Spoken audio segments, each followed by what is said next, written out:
सभी को नमस्कार। करियर फर्स्ट चैनल पर आप सबका स्वागत है। डिक्टेशन लिखने के लिए तैयार रहें। Ready start. अध्यक्ष जी, जिस समय पाकिस्तान ने भारत पर हमला किया था उस समय उन्होंने देश की रक्षा के लिए महत्वपूर्ण कार्य किया था।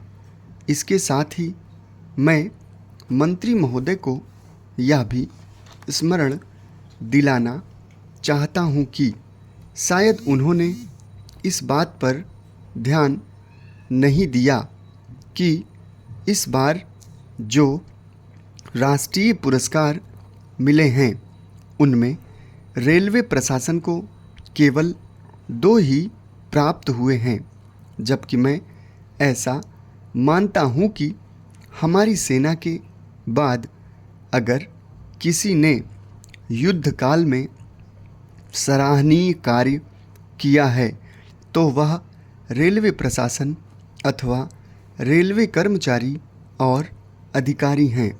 इसलिए उनके मनोबल को बनाए रखने के लिए और उनको प्रोत्साहित करने के लिए रेल मंत्री को इस बात पर भी ध्यान रखना चाहिए और इसका प्रयास करना चाहिए कि जो भी इस तरह के प्रोत्साहन मिलें उनमें रेलवे का विशेष ध्यान रखा जाए।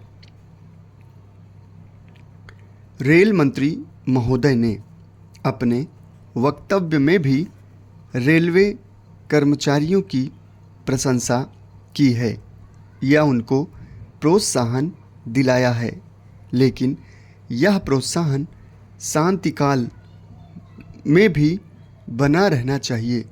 रेलवे ने युद्धकाल में जो काम किया वह तो देश की रक्षा का महान उद्देश्य था, लेकिन उसके बाद देश के निर्माण में या गरीबी मिटाने के लिए जो युद्ध होता है उसमें भी प्रत्येक रेलवे कर्मचारी का मनोबल उसी तरीके से बना रहे, इसके लिए भी रेल मंत्री महोदय को कुछ कदम उठाने की आवश्यकता है। मैं ऐसा मानता हूँ कि वह किसी भी तरीके से करें, उनका तरीका कुछ भी हो, लेकिन उनको यह करना चाहिए कि जितने भी रेलवे कर्मचारी हैं, जो भी रेलवे को मुनाफा हो उसमें वह साझीदार हों।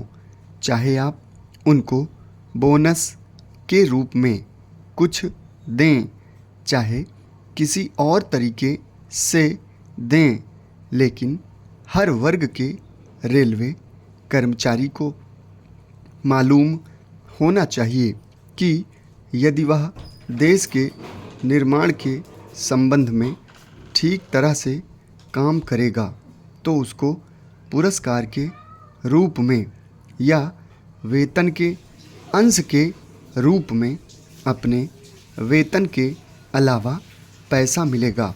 इसी प्रकार इस संबंध में मैं एक और सुझाव देना चाहता हूँ। स्वतंत्रता के बाद रेल प्रशासन भारत सरकार का प्रशासन हो गया, लेकिन यह लोकसभा एक विशेष उद्देश्य को लेकर चुनी गई है। यह उस कार्यक्रम का एक नमूना ही है।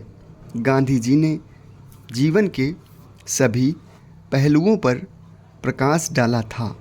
धन को वे संयम से व्यय करने के हक में थे। समाप्त। धन्यवाद।